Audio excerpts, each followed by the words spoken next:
Aider les entreprises à offrir plus à leurs salariés sans pour autant alourdir leurs charges. Pour les gouvernements, c'est la quadrature du cercle. Mais pour Mounir de Ghisonaccia, le défi est facile à relever. La société qu'il a créée négocie toutes sortes de bons plans dont il fait bénéficier les salariés des entreprises adhérentes. Mounir Ghazali est un enfant d'ici et de là-bas, fier de sa double culture. Et avec cette idée, c'est son côté commerçant berbère qui ressort. J'ai toujours voulu entreprendre. Pas entreprendre pour entreprendre, mais vraiment faire quelque chose dans laquelle j'allais vraiment me passionner.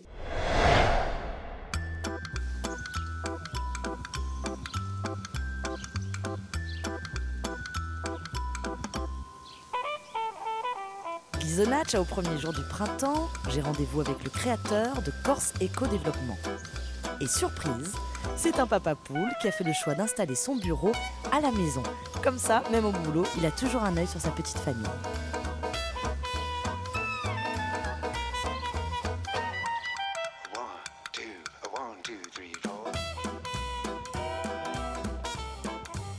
Bonjour, Marie. Mounir, je présume. Enchanté. Bonjour. Enchanté. Je pensais arriver à Corse Éco-Développement, moi, et en fait, je suis à la maison, c'est ça? Oui, mais on y est aussi un peu à Corse Éco-Développement. Pourquoi vous avez fait le choix de travailler à la maison? Pour moi, c'était aussi important d'être présent, voilà, pour les enfants. Et c'est mes tout premiers, tous les deux. Donc c'est vrai que j'avais vraiment envie de travailler à la maison. C'est une chance pour des enfants quand même, Oui. d'avoir son père et sa mère à la maison.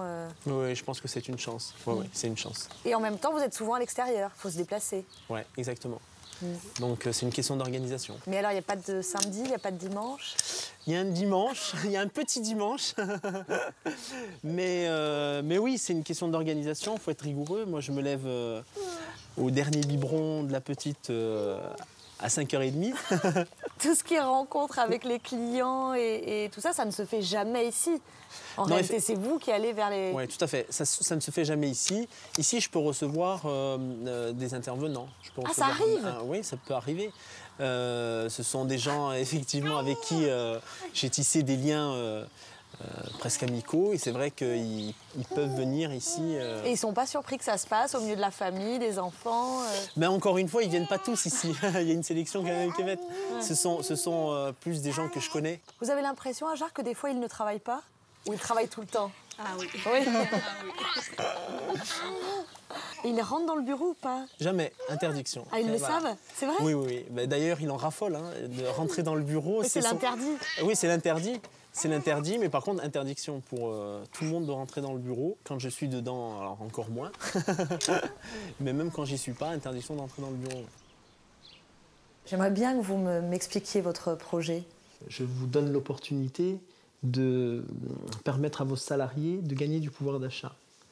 Vos salariés vont avoir la possibilité, grâce à une carte privilège, d'avoir beaucoup d'avantages. Ces avantages que vous n'aurez jamais imaginés, parce que je suppose que vous êtes une petite entreprise comme beaucoup en Corse. Et que je ne peux pas augmenter les salaires. Et que vous ne pouvez pas augmenter de salaire, et que vous n'avez pas de comité d'entreprise, et que vous faites des efforts, et je le sais, parce que j'en ai rencontré beaucoup des chefs d'entreprise, vous faites des efforts chaque fin d'année pour vos salariés, mais ça a un coût. Et moi, je vous propose à moindre coût de leur donner de l'avantage. Voilà. Et surtout, de permettre de faire du développement local. Ah ben voilà, le fameux bureau de maison. Oui. Corse Éco-Développement, carte privilège. Voilà, c'est ça. Vous avez accès à un espace privé, une plateforme qui vous permet, qui évolue, elle évolue chaque semaine parce qu'il y a de nouveaux partenaires, il y a de nouvelles offres, on revoit les offres avec les partenaires. On a l'ensemble de nos offres sur la plateforme qui sont sous forme de coupons, mais le plus souvent, la carte suffit. Donc on a des offres en pourcentage, on a des offres en euros, on peut avoir de la gratuité de service aussi, c'est possible. Ça peut être des formules qui ont été négociées et donc ce sont des offres exclusives. Et puis alors tout me ramène évidemment à mes commerces de proximité parce que je peux rentrer ma région et... Exactement, je coche ma zone géographique et puis il y a une requête qui se fait et donc là je vois l'ensemble des offres qui sont dans ma micro-région. Et là alors qu'est-ce qui se passe? Donc là, je suis en train de mettre à jour ma page Facebook. Et en fait, je l'actualise le plus souvent possible. Donc ça, c'est moyen de communication. C'est un moyen de communication, effectivement. C'est un moyen de se faire connaître. Donc ça me permet aussi de diffuser... C'est efficace? Oui. Ouais. Oui. Alors ce fascicule, il s'adresse à qui? Alors ce fascicule s'adresse aux employeurs, aux entreprises, aux collectivités et aux comités d'entreprise aussi. Voilà, ça leur explique comment ça fonctionne, combien d'étapes et... Exactement, ça leur explique donc comment tout le fonctionnement. On a une version smartphone, on a une version aussi adaptée pour les tablettes. On est en train de travailler sur une application pour pouvoir se repérer dans l'espace quand on a un smartphone, pour pouvoir repérer très rapidement des partenaires commerciaux. Une journée de boulot commence dans ce bureau, à la maison, et ensuite, j'imagine que vous allez voir les partenaires et les clients. Exactement, elle se continue sur le terrain. Ouais. Donc si vous voulez bien, on peut aller rencontrer un partenaire. Volontiers. Et ensuite un client. Alors on va où? Alors on va à Rivabel, qui est un spa Thalasso, pas loin d'ici. Et on ira rencontrer aussi, si vous voulez bien, Gilles Becquet, qui est le directeur de l'EHPAD d'Adzilia. Très bien. Les bons plans, ça ne vous tombe pas du ciel comme ça, sans rien faire. Il faut passer en mode chasseur. Mounir a créé un réseau. Des commerces, des entreprises de services, des spas, des hôtels. Et ce réseau, il faut l'entretenir pour avoir constamment des offres intéressantes à proposer au personnel des entreprises adhérentes.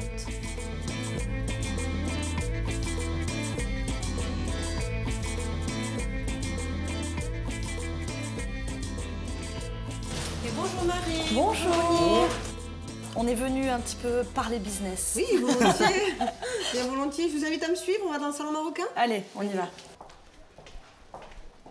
Pour nous, Rivabel, c'est un partenaire qui est très important parce que le spa, c'est quelque exclusif. chose... Voilà. Ça va permettre de rendre la structure un petit peu plus accessible par rapport à la clientèle corse, de leur faire découvrir cette possibilité d'être accueillis, de faire des soins à des tarifs moindres, on va dire, encore plus avantageux que ce qu'ils le sont déjà. Et le bien-être, c'est une thématique qui plaît aux salariés. Exactement, Ouais. c'est d'ailleurs pour ça qu'on a vraiment travaillé avec Sabrina de manière très précise sur à la fois les produits, à la fois les tarifs et c'est vrai qu'on a pu mettre en place vraiment une grille avec une offre assez complète. Les salariés sont corses, mais ce qui est important de dire aussi, c'est que les partenaires ont leur entreprise, évidemment, implantée Ah oui, ça c'est le vraiment local, c'est très important, c'est-à-dire qu'on a voulu uniquement travailler avec des partenaires commerciaux locaux. Voilà. Ça c'est vraiment très important. Qu'est-ce que ça lui coûte à Sabrina? Eh ben, Sabrina, ça ne lui coûte rien, j'allais dire. Pour rentrer dans le panel, ça coûte rien. Exactement, c'est-à-dire que la prestation, elle est entièrement gratuite. C'est-à-dire que Sabrina fait des propositions, des offres qu'on voit ensemble.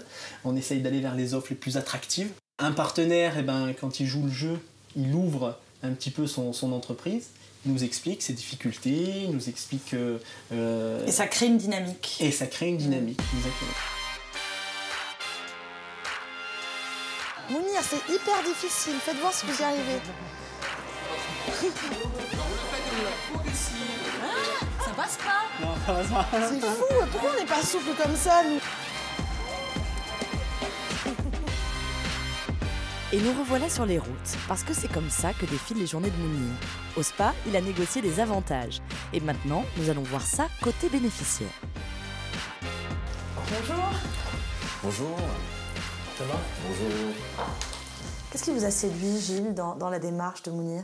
Le caractère innovant du projet. Ça n'existait pas avant? Non. On n'est jamais venu vous proposer un ce genre de produit produit similaire? Non, pas du tout. Qu'est-ce qu'il existait alors pour les salariés auparavant? Des dispositifs comme les tickets restaurants, Ouais.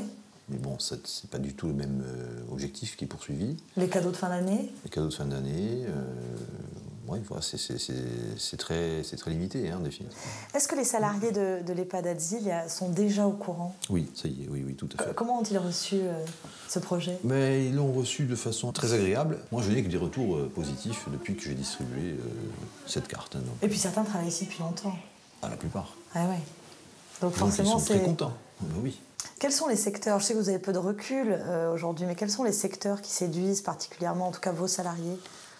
Bon, moi, mes salariés sont séduits par, je dirais, tout ce qui est esthétique, tout ce qui est vêtements, tout ce qui est chaussures, en fait, tout ce qui est proposé. Hein, le petit luxe, le petit plus qu'on ne peut sûr, pas se payer. Voilà.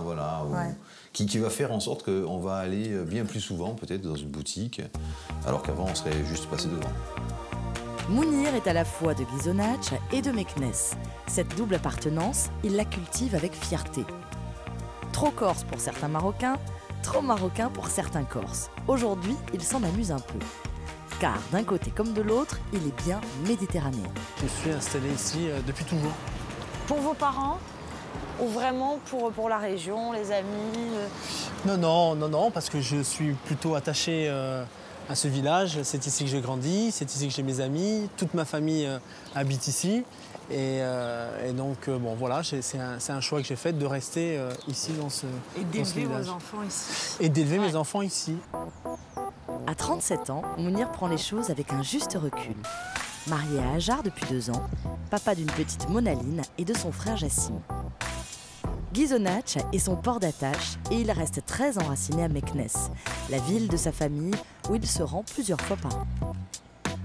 Mon père est arrivé à la fin des années 60 à Bastia pour venir rejoindre la plaine pour laquelle il avait un contrat de travail, donc pour travailler ici dans le bâtiment. Pour vous, ça a été simple, le fait de naître ici, avec des parents qui venaient d'ailleurs, qui n'écrivaient pas le français, qui ne le lisaient pas, je crois. C'est vrai, alors j'avais envie de dire, est-ce que c'était pas plus difficile pour eux que pour moi finalement? Parce que moi j'ai appris à lire et à écrire, et eux non.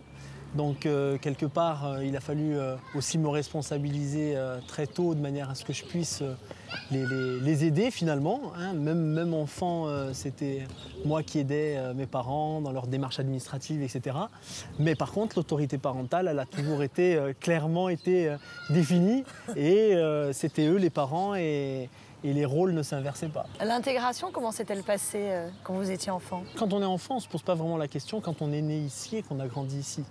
Finalement, l'intégration, elle se pose plus pour des gens qui ont fait le choix de venir ici. Moi, je n'ai pas fait le choix de venir, j'ai fait le choix d'y rester. Ce n'est pas tout à fait la même chose. Mais c'est un choix que j'assume parce que j'y suis bien. Finalement, quand on reste, c'est que quelque part, on s'y sent bien. Au Maroc, vous êtes un étranger? Vous le ressentez? Ou vous êtes un Marocain? Alors, au Maroc, effectivement, aux yeux de certaines personnes, je suis un étranger. Vous êtes un Français? Je suis un Français. En Corse? En Corse, je suis plus facilement un Marocain. Et sur le continent français? Et aussi, quand on dit qu'on vient de Corse, on a encore l'étiquette supplémentaire du Corse. Donc vous êtes un Corse sur le continent? Ouais. Et la vérité, c'est que vous êtes d'origine berbère en plus. Voilà, c'est ça. C'est compliqué, hein. Je suis même pas arabe. Oui, effectivement, je suis berbère, je suis amazir. Amazir, en berbère, ça veut dire l'homme libre. Aujourd'hui, Mounir, le lien avec le Maroc, il existe évidemment par les racines, par une partie de la famille qui est là-bas, de la famille de votre épouse aussi, mais il y a aussi la terre. Oui, il y a la terre, il y a cette transmission de génération en génération. On a encore une oliveraie au Maroc, et alors c'est une petite exploitation, ça permet de faire vivre une famille, et ça on en est très fiers. Ça nous permet aussi d'avoir une consommation d'huile d'olive pour nous aussi. Et c'est vrai qu'il y a encore un lien, je pense que celui-ci va continuer encore quelques générations, je l'espère. Avant de fonder Corseco Développement, Mounir a obtenu un master en management à l'Institut d'administration des entreprises de Corté. Puis, pendant 6 ans, il a été chargé de projet dans le domaine de l'emploi. C'est un touche-à-tout qui s'intéresse à de nombreux aspects du développement durable. À Meknès, il possède une oliveraie familiale. L'agriculture, sujet de discussion interminable avec son ami Louis Cesari, producteur d'huile d'olive. Je te présente Louis Cesari, qui est producteur d'huile d'olive et président de la communauté de communes de Fumor-Boucastel. Vous avez été amenés à travailler ensemble? Alors dans le cadre, quand j'étais chargé de l'emploi et des compétences, on a été amenés effectivement souvent à se rencontrer. Et il m'aidait quand même pas mal pour mettre en place une politique d'emploi et de compétences sur la plaine orientale. Donc c'est quelqu'un qui m'a bien aidé. Et pour les oliviers, vous demandez des conseils ou pas? Pas besoin. Pas besoin. Moi j'ai besoin du savoir-faire, du savoir-faire. Hein. Mais votre huile, elle a été primée plein de fois. Mon huile est primée, oui, mais j'essaye de faire des olives de table par contre. Et ça, on n'a pas, nous, le savoir-faire sur les olives de table. On n'a pas, la tradition. On a toujours eu les oliviers. Pour la Corse, l'olivier, c'est un arbre à huile, c'est pas un arbre à olive. Et on n'a pas, ou pratiquement pas, il n'y a jamais eu de commerce, mais on n'a pas ou pratiquement pas de recette traditionnelle de fabrication d'olives de table. Donc il faut aller piocher au pourtour de la Méditerranée quelques recettes qui puissent être intéressantes. Quelques savoir-faire. Moi, je peux venir pour déguster. Je suis très touché de votre participation et de votre spontanéité. Je n'en doutais pas d'ailleurs. Hein? Qu'est-ce que vous en pensez? Ouais, c'est joli. Hein. Ça, c'est un jeune plant qui vient de... Ouais. C'est de la germaine de Balagne que j'ai planté parce que l'arbre s'était cassé, celui-là est plus jeune. Donc l'année dernière, ils ont eu un peu un souci de maladie sur les feuilles, ils ont perdu beaucoup de feuilles et cette année, ils ont l'air de bien repartir. Ouais, elles sont belles les feuilles. Déjà maintenant, par endroit... Il faudra combien de temps pour qu'il donne celui-ci? Celui-là, il va donner cette année, il va être récolté. Ouais. Et là, vous avez la fleur qui commence à sortir. Vous voyez ça? D'accord. Là-dedans, ça s'ouvre, ça se déploie, ça fait une arme florale où vous allez avoir une quinzaine, une vingtaine de fleurs. Donc, merci beaucoup. Ouais, je vous en prie. Merci. Allez, merci. Allez, ciao. Merci, Louis. Un petit air de Louisiane dans la plaine orientale. Pourtant, nous ne sommes pas dans les bayous du Mississippi. Ce paysage en trompe-l'œil trahit la spécialité du peintre que Mounir veut absolument me faire rencontrer. Son ami Jean-Paul Mattei, qui prépare pour la maison de Mounir une fresque orientaliste.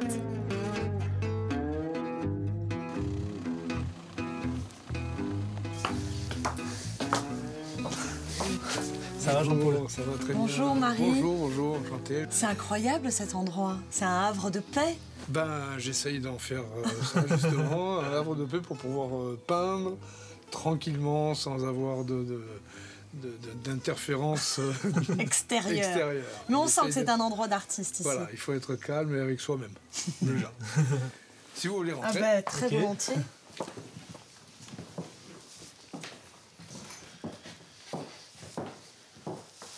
Elle est incroyable, cette maison. Et en bois. C'est vous qui avez tout fait, non? Oui. C'est vous qui avez construit la maison? Entièrement. Et qui l'ai pensé. Oui, ça va avec, c'est ça le truc. Ça, qu'est-ce que c'est? Alors ça, eh bien...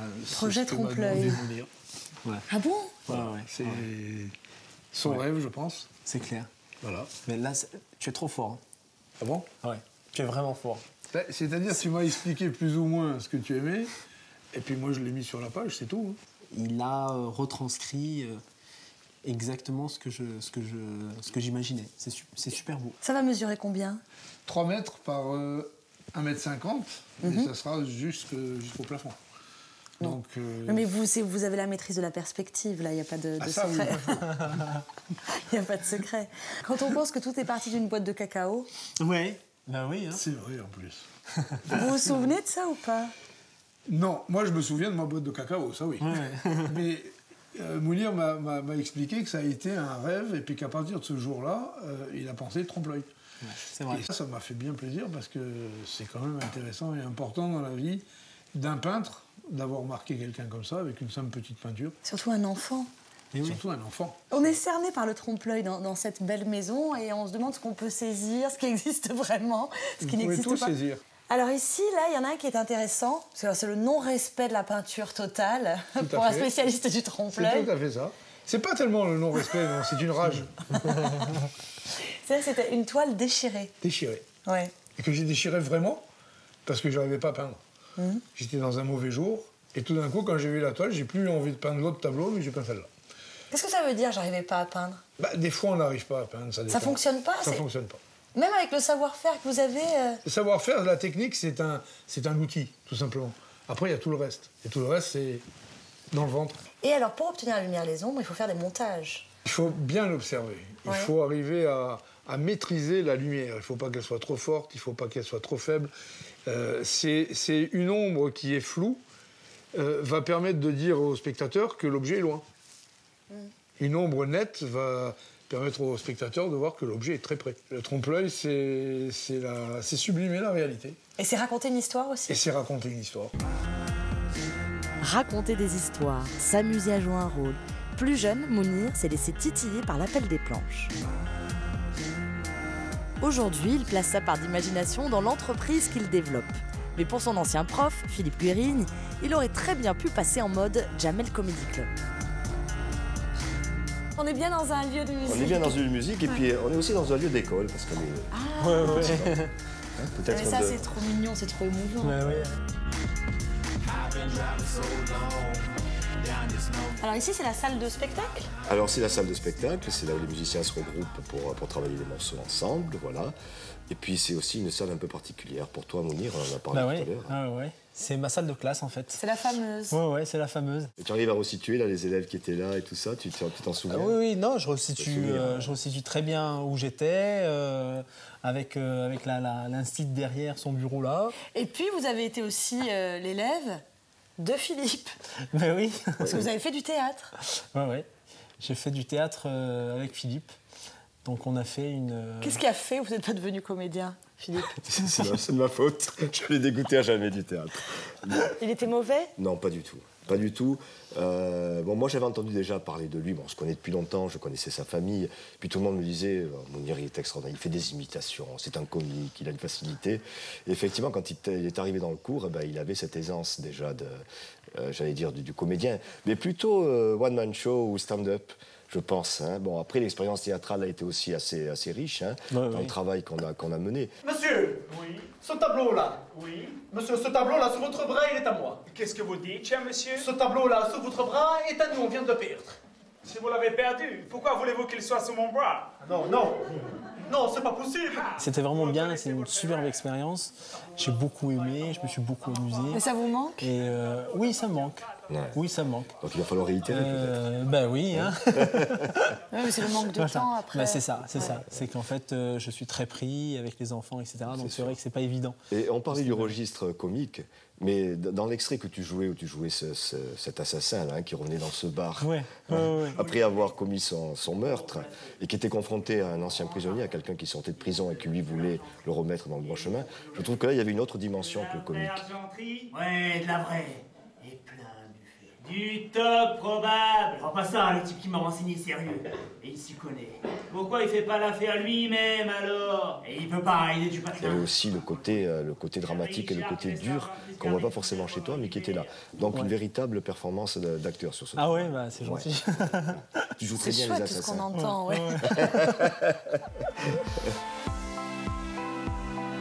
Retour à la maison, et quelque chose me dit que le dîner en famille ne va pas être léger. Au milieu de toutes ces femmes, Mounir est comme un coq en pâte. Depuis l'enfance, il a toujours été le chouchou de ses grandes sœurs, Hayat et Selwa, ici présentes, mais aussi Swat, Fatih et Leila. Chez les Ghazali, la famille, c'est sacré. Et autour de la table, l'avenir est bien concret. Michel, vous avez été son premier patron. Oui, il y a très longtemps de ça. Il était comment? Il était assidu et puis il était travailleur. En fait, il observait beaucoup ce que je faisais, ça l'intéressait. Et il répétait et il travaillait du matin jusqu'au soir comme moi. Ça c'est une partie du personnage, parce que c'est un clown aussi. Aussi. Non mais... Mounir, il a raté sa vocation. Il aurait dû être acteur sur scène, acteur de pièces de théâtre. Et ça depuis tout petit? Depuis tout petit. Ah oui. Et d'ailleurs, quand on était petits, souvent, tous les deux, on se déguisait. Et on se faisait des s'habillait en femme, Oui, et moi en garçon. Ouais. Vous savez tout. Je sais tout. Ouais, non, mais je l'ai deviné en fait. Ah bon, d'accord, parce que je vous ai là. Non, c'est fort, hein. Ah ouais, vous êtes étonné là. Ah oui, là, je suis étonné. Et alors, vous avez participé, comme vous êtes la sœur aînée, un petit peu à son éducation? Disons que je l'ai vu naître et j'étais un peu sa deuxième maman. Il était mignon, petit. Adorable. Le plus beau. Franchement. Comme mon fils. Non, mais c'est vrai, il était très calme. Non, ton fils est turbulent. Oui, c'est vrai que moi j'étais calme. Très calme, très calme. Quand il a décidé de démissionner, c'est pas rien, hein. En plus à la naissance de la petite, qu'est-ce que vous vous êtes dit les uns et les autres? Qu'il prenait un gros risque? Non, parce que nous, on s'est lancé dans cette aventure. On a toujours été commerçants, puis on s'est dit bon, il va faire quelque chose de nouveau, mais il va entreprendre de lui-même, avec ses idées et son potentiel. Et forcément, ça pouvait être que meilleur. J'ai été soutenu par tout le monde, j'ai été soutenu par ma femme, par ma mère, par l'ensemble de mes sœurs, vraiment à l'unanimité. Donc c'est vrai que ça motive. Mais ça compte pour vous? Mais Leur avis c'est pas que ça compte, c'est qu'il est primordial.